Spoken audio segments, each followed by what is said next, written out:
अब हमारे पास question number 5 है और इसमें दिया हुआ है विक्रय मूल्य ज्ञात कीजिए। तो विक्रय मूल्य क्या होता है? विक्रय मूल्य हम लोग उसको जब हम लोग किसी भी सामान को बेचते हैं और जिस दाम पे जिस रेट पे हम लोग सामान को बेचते हैं वही हम लोग का कहलाता है विक्रय मूल्य, है ना। तो विक्रय मूल्य ज्ञात करना है। तो फ्रिज का देखो क्या लिखा हुआ है, फ्रिज का अंकित मूल्य, मतलब फ्रिज में लिखा हुआ है कितना, फ्रिज का मूल्य लिखा हुआ है 4500, ठीक है। और उस पे क्या है, बट्टा, बट्टा का मतलब होता है डिस्काउंट, बट्टा का क्या मतलब होता है, डिस्काउंट, है ना। और डिस्काउंट कितने प्रतिशत का है, 30% का। तो फ्रिज कितने में बिका ये हमें बताना है, फ्रिज का विक्रय मूल्य, है ना। तो लिखोगे यहाँ पर अंकित मूल्य, है ना। फ्रिज में जो मूल्य लिखा हुआ है वो कितना है, वो है 4500, ठीक है। और बट्टा, बट्टा का मतलब डिस्काउंट, डिस्काउंट कितने प्रतिशत का दिया गया है, 30% का। तो हमें निकालना है कि वो बिका कितने में, ठीक है। तो ये देखो बट्टा जो है ना वो प्रतिशत में दिया हुआ है ना। हम लोग क्या निकालेंगे, बट्टा को रुपये में निकालेंगे, है ना। तो लिखेंगे बट्टा मूल्य, है ना, कितने रुपए का डिस्काउंट मिला वो निकालेंगे, बट्टा मूल्य। तो देखो 4500 रुपये फ्रिज का दाम था और 4500 का 30% छूट मिला, 30% डिस्काउंट मिला। तो क्या लिखोगे, 4500 का 30%, और का किस में बदल जाएगा, मल्टीप्लाई में, और यहाँ पर लिखोगे 30। और ये जो परसेंट का साइन है ना वो नीचे आके किस में बदल जाएगा, डिवाइड में। प्रतिशत का क्या मतलब होता है, 100। यहाँ पे क्या लिखोगे, 100। अब एक जीरो से एक जीरो कट जाएगा, एक जीरो से एक जीरो कट जाएगा। अब मल्टीप्लाई करो, 3 जीरो जा जीरो, 3 5 जा 15, 15 का 5 हाथ में बचा 1, 3 4 जा 12, 12 और एक 13, है ना। तो इसका क्या मतलब हुआ, इसका मतलब हुआ कि 1350 रुपये का क्या मिला है, डिस्काउंट मिला है ना। तो विक्रय मूल्य क्या होगा, तो हम लोग लिखेंगे विक्रय मूल्य। देखो, है ना, विक्रय मूल्य, देखो दाम कितना था उसमें लिखा हुआ था 4500, और बट्टा यानी कि डिस्काउंट मिला कितना, 1350 रुपये का। तो कितने में बिका होगा, है ना। जीरो में जीरो घटाओगे जीरो, 10 में 5 घटाओगे 5, 4 में 3 घटाओगे 1, और 4 में 1 घटाओगे 3। तो अंकित मूल्य, विक्रय मूल्य कितना हो जाएगा, 3150 रुपये। अब देखो इसके 2 नंबर वाले क्वेश्चन को, इसमें दिया हुआ है पंखे का अंकित मूल्य, है ना। पंखे पे कितना लिखा हुआ है, पंखे का दाम कितना है, 450 रुपया, और बट्टा कितना मिला है, 10%। तो हमें क्या बताना है, विक्रय मूल्य बताना है। तो क्या लिखोगे, लिखोगे अंकित मूल्य। अंकित मूल्य कितना है, अंकित मूल्य है 450 रुपया, और बट्टा कितना दिया हुआ है, डिस्काउंट, डिस्काउंट है 10%, है ना।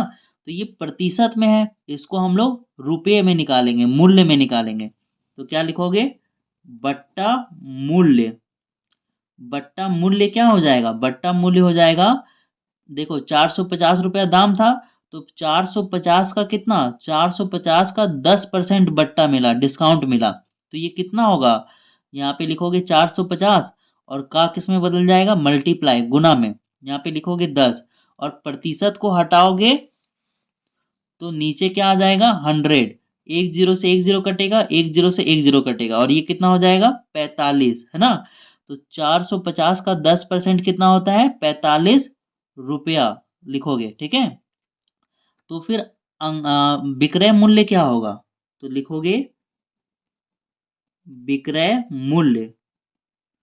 विक्रय मूल्य देखो शुरुआत में दाम था 450 लिखा हुआ, उसमें डिस्काउंट है 10% यानी कि 45 रुपए का। तो ये कितने का अंकित बिका होगा, विक्रय मूल्य होगा इसका 405 रुपए, ठीक है।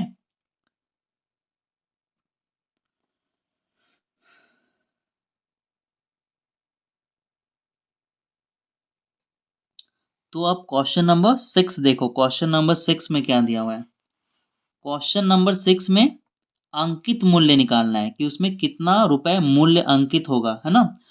देखो विक्रय मूल्य कितना दिया हुआ है, 380, तो लिख लो यहाँ पर, क्या लिखोगे? विक्रय मूल्य।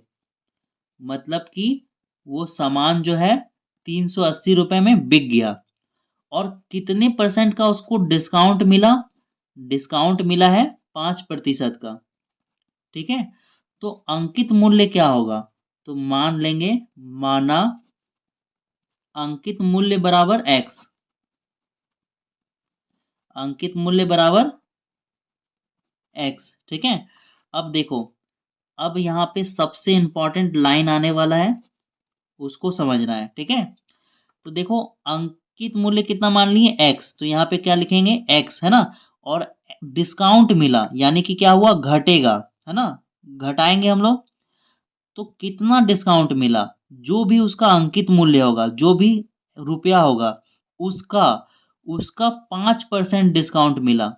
ठीक है, और जब उसका 5% डिस्काउंट मिला तो कितना हो गया? उसका दाम 380 हो गया। और ये सबसे इंपॉर्टेंट लाइन है।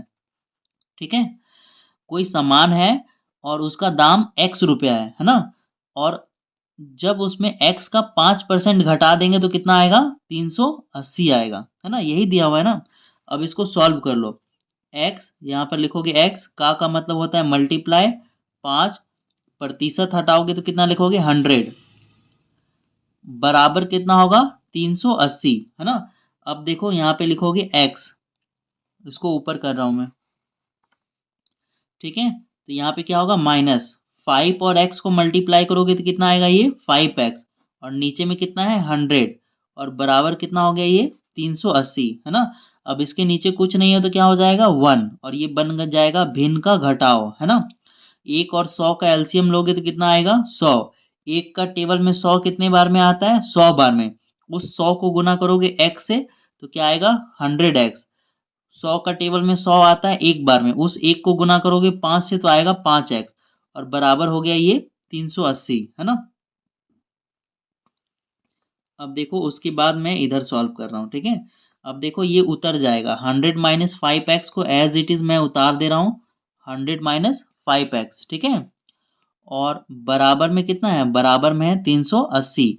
और देखो यहाँ पे ये जो डिवाइड में है ना, वो बराबर के इधर आके किस में बदल जाएगा? गुना में बदल जाएगा। ठीक है, तो 100x में 5x घटाओगे तो कितना बचेगा? 95x, बराबर, और ये कितना हो जाएगा?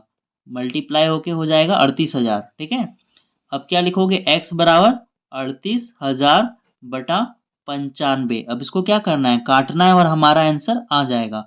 5 का टेबल में ये आता है 19 बार में, और ये 5 का टेबल में कटेगा 7 बार में 35 आता है, तो फिर 10 आएगा 2 बार में, और फिर 19 का टेबल में 72 कितना बार में आता है? यहाँ पर 6 होगा, यहाँ पर 6 होगा। ठीक है, 5 का टेबल में ये 95 आएगा 19 बार में, और ये 5 का टेबल में कटेगा 7600 बार में, तो 19 का टेबल में 76 आता है 4 बार में, है ना। और ये डबल जीरो उतर जाएगा, यानी कि कितना बार में आएगा? 400 बार में। तो x बराबर कितना आ गया? 400। तो अंकित मूल्य कितना होगा? 400 होगा। तो क्या लिखोगे? अंकित मूल्य बराबर 400। ठीक है, और ये हमारा आंसर है। अब इसका 2 नंबर में देखो, घड़ी का विक्रय मूल्य कितना में बेचा? 360 रुपए में बेचा। तो क्या लिखोगे? विक्रय मूल्य लिख लो, यहाँ पे लिख लो विक्रय मूल्य। विक्रय मूल्य कितना है? 360, है ना। और बट्टा डिस्काउंट कितना है? 10%। तो क्या लिखोगे? बट्टा बराबर 10%। ठीक है, तो हमें निकालना है अंकित मूल्य। अंकित मूल्य दिया हुआ नहीं है तो मान लेंगे। क्या मानेंगे? माना अंकित मूल्य बराबर x। अंकित मूल्य मूल्य को हमने x मान लिया। ठीक है, अब हम लोग लिखेंगे प्रश्न से। ठीक है, अब देखो, इसको समझना, इस लाइन को। अंकित मूल्य कितना है? x रुपया है। ठीक है, और x में क्या मिला? डिस्काउंट मिला। डिस्काउंट मिला तो क्या करेंगे? घटाएंगे। तो कितना डिस्काउंट मिला? जो भी रुपया होगा, तो रुपया क्या था? x रुपया था, है ना। तो x का 10%, है ना, कितना डिस्काउंट मिला, x का 10%, तो कितना आ गया, 360 रुपये आ गया। विक्रय मूल्य कितना, 360, है ना। तो अब इसको सॉल्व करो, x माइनस एक्स लिखो, का लिखोगे मल्टीप्लाई, 10 का 10 उतर जाएगा, परसेंट हटाओगे तो नीचे लगेगा डबल जीरो, और बराबर इधर कितना होगा 360, है ना। अब इसको पहले गुना कर लो, x माइनस ये इसके साथ गुना में है तो ये हो जाएगा 10x बाय 100 बराबर ये हो जाएगा 360, है ना। अब इसके नीचे कुछ नहीं है तो क्या हो जाएगा, 1 हो जाएगा, ठीक है। अब हम लोग क्या करेंगे, इस ये बन जाएगा हमारा भिन्न का घटाव, है ना। अब 1 और 100 का एलसीएम लेंगे तो कितना आएगा, 100 आएगा, ठीक है। अब देखो एक का टेबल में 100 कितने बार में आता है, 100 बार में, उस 100 को गुना करोगे x से तो कितना आ जाएगा, 100x माइनस 100 का टेबल में 100 आता है एक बार में, उस एक को गुना करोगे 10x से तो कितना आएगा 10x, और इधर हमारा बराबर में क्या है, बराबर में हमारा 360 है, ठीक है। अब देखो यहाँ पे जैसे है वैसे उतार दो, 100 माइनस 10x बराबर 360, ये जो 100 है ना वो डिवाइड में है, बराबर के उधर जाएगा तो किस में बदल जाएगा, गुना में बदल जाएगा, ठीक है। अब 100x में 10x घटाओगे तो कितना बचेगा, 90x बराबर ये हमारा क्या हो जाएगा 3600, ठीक है। अब यहाँ पर x बराबर कितना आएगा 36,000, और नीचे में क्या लिखोगे 90, एक जीरो से एक जीरो कटेगा, और 9 का टेबल में ये कट जाएगा 36 4 बार में, और ये 2 जीरो उतर जाएगा, ठीक है। तो कितना आ गया x बराबर 400, तो क्या लिखोगे अंकित मूल्य बराबर 400, अंकित मूल्य बराबर 400, ठीक है। तो अब चलते हैं हम लोग क्वेश्चन नंबर 7 में।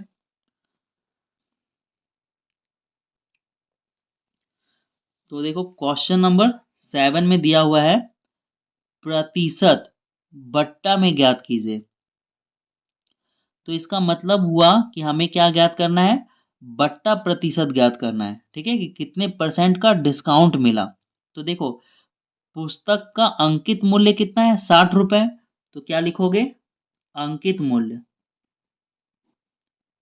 ठीक है, अंकित मूल्य बराबर कितना है 60 रुपया, ठीक है। और विक्रय मूल्य, विक्रय मूल्य है 51 रुपए, है ना। तो बट्टा मूल्य क्या होगा, है ना, कितने रुपए का बट्टा मिला, डिस्काउंट मिला, तो क्या लिखोगे बट्टा मूल्य, हम लोगों को निकालना है बट्टा मूल्य, है ना, कि कितने रुपए का बट्टा मिला, डिस्काउंट मिला। 60 रुपए दाम था और विक्रय मूल्य यानी 51 रुपए में बेच दिया, तो कितना रुपए, 60 में 51 घटाओगे तो बचेगा 9, तो बट्टा मूल्य कितना आ गया 9 रुपए आ गया, है ना। तो अब हमको निकालना है बट्टा प्रतिशत में, है ना, कि कितने रुपए कितने प्रतिशत का डिस्काउंट मिला। तो क्या लिखोगे, लिखोगे बट्टा प्रतिशत, बट्टा प्रतिशत, है ना। और आपको पता है मैंने बताया जब भी प्रतिशत निकालते हो तो नीचे क्या लिखते हो टोटल, है ना। तो टोटल देखो तो अंकित मूल्य कितना है 60 रुपए है, और उसमें बट्टा कितना मिला है, बट्टा मूल्य 9 रुपए, तो लिखोगे 9, और प्रतिशत निकालने के लिए क्या करते हो 100 से मल्टीप्लाई, एक जीरो से एक जीरो कट गया। अब 2 का टेबल में ये 3 बार में कटेगा, और ये 2 का टेबल में 5 बार में, ये 3 का टेबल में एक बार में, और ये 3 का टेबल में 3 बार में, तो आंसर कितना आएगा 5 तिया 15, तो कितना प्रतिशत का बट्टा मिला 15% का, देखो लिखा हुआ है बट्टा प्रतिशत, तो 15% का बट्टा मिला, है ना। यही हमें निकालना था, प्रतिशत में बट्टा निकालना था, ठीक है, और हमने प्रतिशत में बट्टा निकाल लिया। अब इसी का 2 नंबर देखो, 2 नंबर में दिया हुआ है अंकित मूल्य, है ना। तो यहाँ पे क्या लिखोगे अंकित मूल्य, अंकित मूल्य कितना है 400 रुपए है ना। और विक्रय मूल्य, विक्रय मूल्य मतलब जिस रेट पे बिका, और अंकित मूल्य मतलब जो रेट लिखा हुआ है, तो विक्रय मूल्य कितना है 360 रुपए, है ना। तो बट्टा मूल्य निकालो, कितने रुपए का बट्टा यानी डिस्काउंट मिला है, तो बट्टा मूल्य होगा 400 में 360 को घटा दोगे तो बचेगा 40, है ना। 40 रुपए का क्या मिला है, बट्टा मिला है, डिस्काउंट मिला है। तो निकालना है बट्टा प्रतिशत। तो यहाँ पे लिखोगे बट्टा प्रतिशत। अब जब भी प्रतिशत निकालते हैं तो नीचे क्या लिखते हैं, टोटल, है ना, कुल। तो कुल कितना है, 400 रुपया है। और 400 रुपया में बट्टा कितना मिला, 40 रुपए का। और प्रतिशत निकालने के लिए क्या करते हो, 100 से मल्टीप्लाई करते हो। एक जीरो से एक जीरो कटा, एक जीरो से एक जीरो कटा। और देखो अब इसको काट दो, ये 4 का टेबल में एक बार में और ये 4 का टेबल में एक बार में, है ना। 1 को 10 से मल्टीप्लाई करोगे तो कितना आएगा, 10। और 10% का क्या मिला है, बट्टा।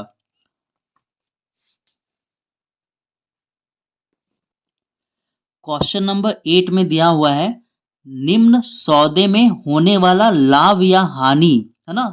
जो भी ये सौदा हुआ है उसमें या तो लाभ हुआ है या फिर हानि। तो उसको जो है ना हमें प्रतिशत में निकालना है कि कितने प्रतिशत का लाभ हुआ है या फिर कितने प्रतिशत का हानि हुआ है।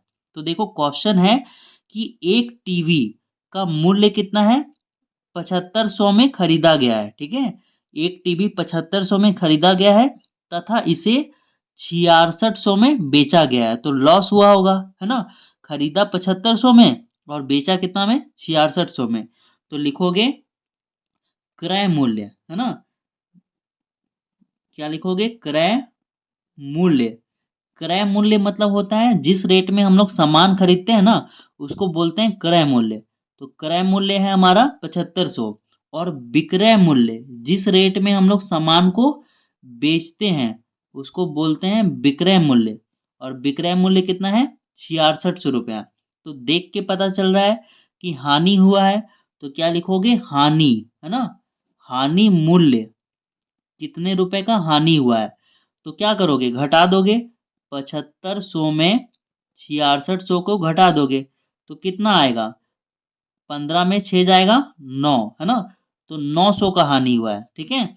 और हमें क्या निकालना है, लाभ या हानि जो भी हुआ उसको प्रतिशत में निकालना है। हमारा निकला हानि मूल्य। तो अब क्या लिखोगे, हानि प्रतिशत लिखोगे। तो यहाँ पे लिख लेते हैं हानि, और ये यहाँ पे क्या लिख लेते हैं, प्रतिशत। तो हानि प्रतिशत क्या होगा, नीचे में जब भी प्रतिशत निकालते तो नीचे में टोटल लिखते हैं कुल। तो कुल कितने रुपए में खरीदा था, 7500 में खरीदा था। और हानि कितना हुआ, 900 रुपए का हानि हुआ। प्रतिशत निकालने के लिए क्या करते हो, 100 से मल्टीप्लाई करते हो। ये जीरो कट गया, ये जीरो कट गया, है ना। अब देखो ये ऊपर नीचे 5 का टेबल से कट जाएगा, है ना। यहाँ पर जीरो 5 से कट जाएगा। तो चलो काटो 5 का टेबल से। 5 का टेबल में 75 कितने बार में आएगा, 5 आएगा एक बार में, 2 बचा, 25 आता है 5 बार में। और ये आएगा 90 आता है 18 बार में, और ये जीरो उतर जाएगा, ये 18 है, ठीक है। अब देखो 5 का टेबल में ये 3 बार में, और ये 5 का टेबल में 15 आता है 3 बार में, बचेगा 3। तो 30 आता है 6 बार में। और ये 3 का टेबल में कट जाएगा 12 बार में, है ना। आप जब इसको काटोगे तो ये कितना आएगा, बराबर आएगा 12%, है ना। तो हानि प्रतिशत कितना हुआ, 12%, है ना। आप लोग इसको है ना किसी भी टेबल से काट सकते हो, किसी भी तरह से काट सकते हो, आंसर कितना आएगा, 12%। तो इसी का क्वेश्चन नंबर 2 देखो। इसी का क्वेश्चन नंबर 2 में दिया हुआ है, एक साइकिल 1800 में खरीदी गई। तो जो खरीदी गई वो क्या है, क्रय मूल्य। तो क्या लिखोगे, क्रय मूल्य। क्रय मूल्य कितना है, 1800, ठीक है। और विक्रय मूल्य कितना है, कितने में बेचा। तो जिस रेट पे बेचा वो क्या होगा, विक्रय मूल्य। और विक्रय मूल्य कितना है, 1600, है ना। तो इसमें भी हानि हुआ, है ना। क्रय मूल्य 1800 है और विक्रय मूल्य 1600। तो क्या लिखोगे, हानि, हानि मूल्य निकालो। हानि मूल्य क्या होगा, 1800 माइनस 1600। तो ये हानि मूल्य कितना आएगा, 200। अब इसको हमें किस में निकालना है, हानि प्रतिशत में निकालना है ना। तो क्या लिखोगे, हानि प्रतिशत बराबर, प्रतिशत निकालते हैं तो नीचे क्या लिखते हैं, कुल लिखते हैं, टोटल। टोटल कितना है, 1800 रुपया है। और उसमें हानि हुआ इसको 200 का। और प्रतिशत निकालने के लिए 100 से मल्टीप्लाई करते हैं। ये जीरो कट जाएगा, ये जीरो कट जाएगा, है ना। अब काटो, 2 का टेबल में 18 आता है 9 बार में, और ये 2 का टेबल से कटेगा 100 बार में, ठीक है।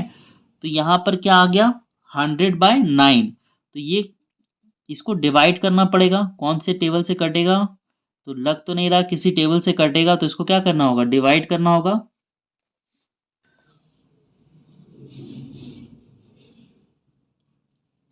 तो साइड में हम लोग इधर डिवाइड करते हैं, यहाँ पे लिखेंगे 9 और यहाँ पे लिखेंगे 100, ठीक है।